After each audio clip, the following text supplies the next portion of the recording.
Dear viewers, due to continuous rise in the number of COVID cases and the fears of a new wave, we are forced to switch the program to voiceover mode for a few days.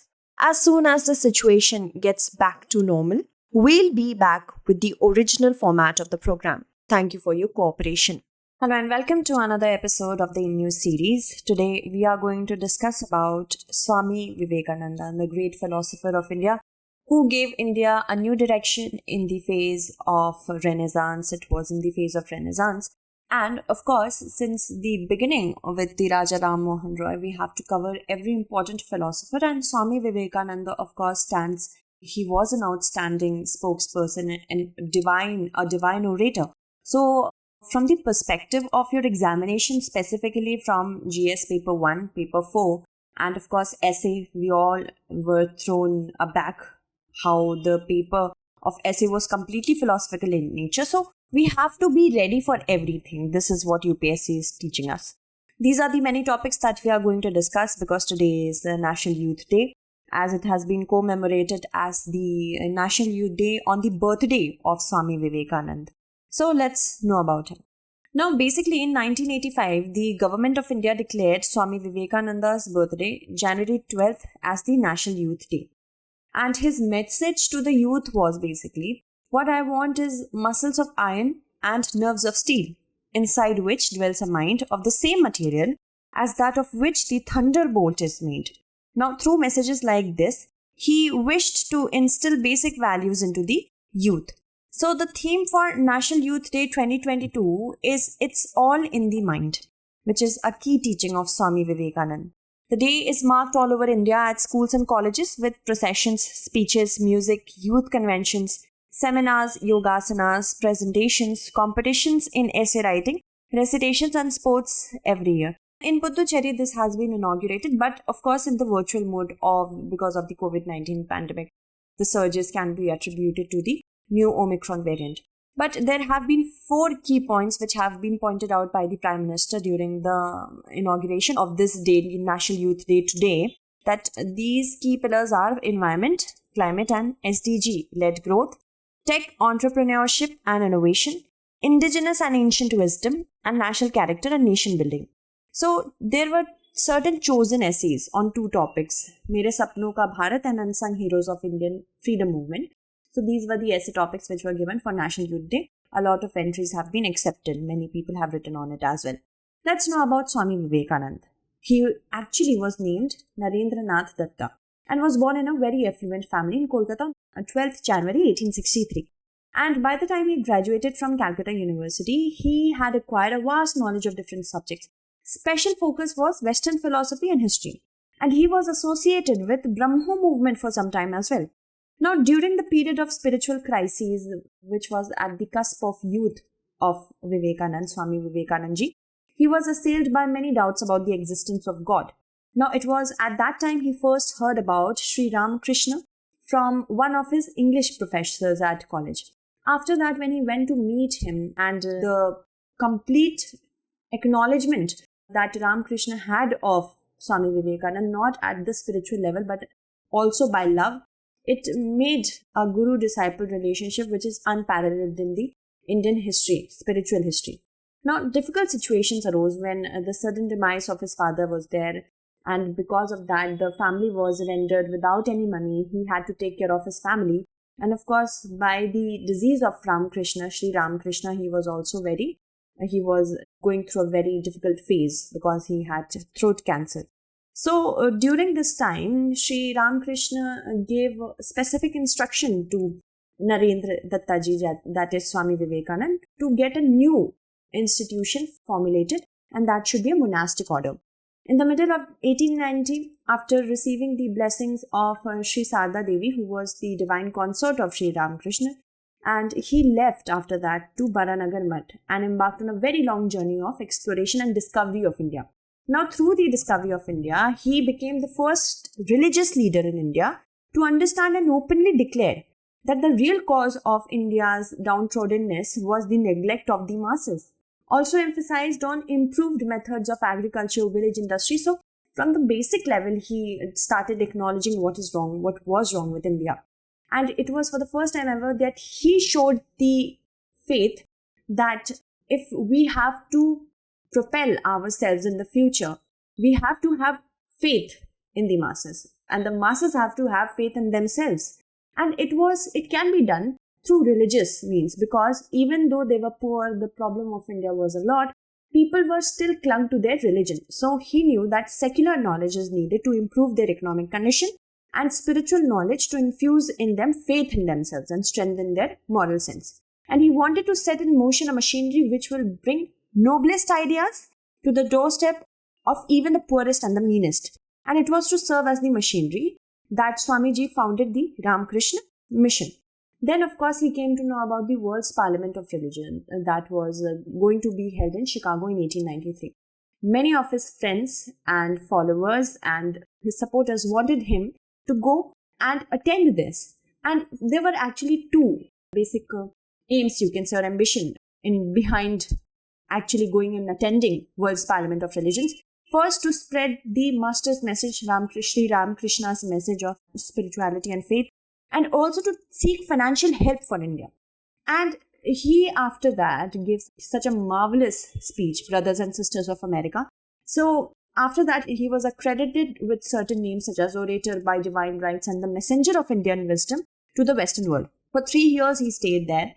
And after that, he, of course, gave birth to Belur Math, Ramakrishna Mission. So, many important contributions have been done by him.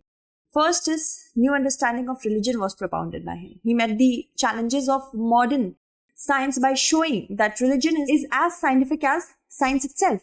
It is the science of the consciousness. And religion and science are not contradictory but complementary. And this universal conception frees religion from the holds of superstitions, dogmatism, priestcraft, and intolerance, and also makes the religion the highest and noblest pursuit, but which is the pursuit of supreme freedom, knowledge, and happiness. And new view of man was also given. His concept of potential divinity of the soul, it gives a new ennobling concept of mankind. His concept of potential divinity of the soul prevents this degradation. Also divinizes human relationships, making life very meaningful and worth living. He has laid the foundation for spiritual humanism, which is manifesting itself through several new humanistic movements and the current interest in meditation and Zen all over the world. New principles of morality and ethics, because the prevalent morality in both individual life and social life is mostly based on fear. Fear of the police, fear of God, fear of public ridicule, fear of karma. But he has given a new theory of ethics and new principle of morality as well, which was based on intrinsic purity and oneness of the Atman. Can you tell me in the comment segment which does this philosophy congruence with? Which Vedanta, or what is this teaching called? We should be pure because purity is our real nature and our true self-divine or Atman.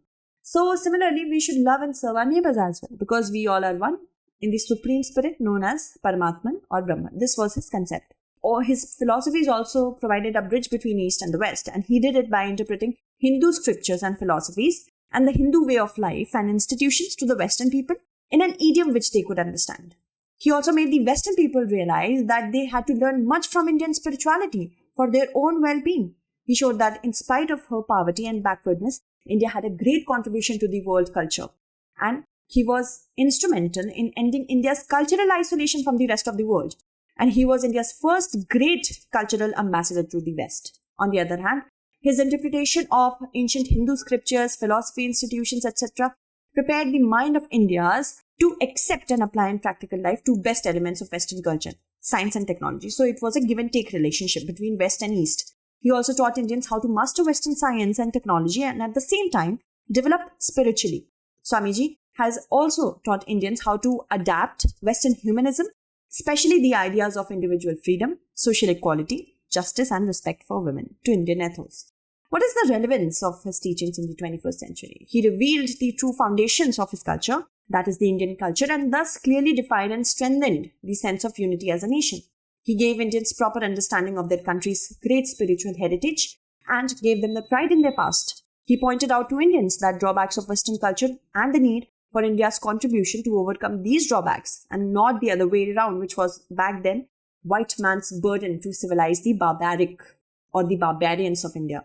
In this way, Swamiji made India a nation with a global mission, sense of unity, pride in the past, sense of mission. These were the factors which gave real strength and purpose to India's nationalist movement. Very eminent leaders of India's freedom movement have acknowledged their indebtedness to Swamiji. For example, our first Prime Minister Jawaharlal Nehru, rooted in the past, full of pride in India's prestige. Vivekanand was yet modern in his approach to life's problems and was a kind of bridge between the past of India and her present. He came as a tonic to the depressed and demoralized Hindu mind and gave it self-reliance and some roots in the past. Subhash Chandra Bose also wrote, Swamiji harmonized the East and the West, religion and science, past and present, and that is why he is great. Our countrymen have gained unprecedented self-respect, self-reliance and self-assertion from his teachings.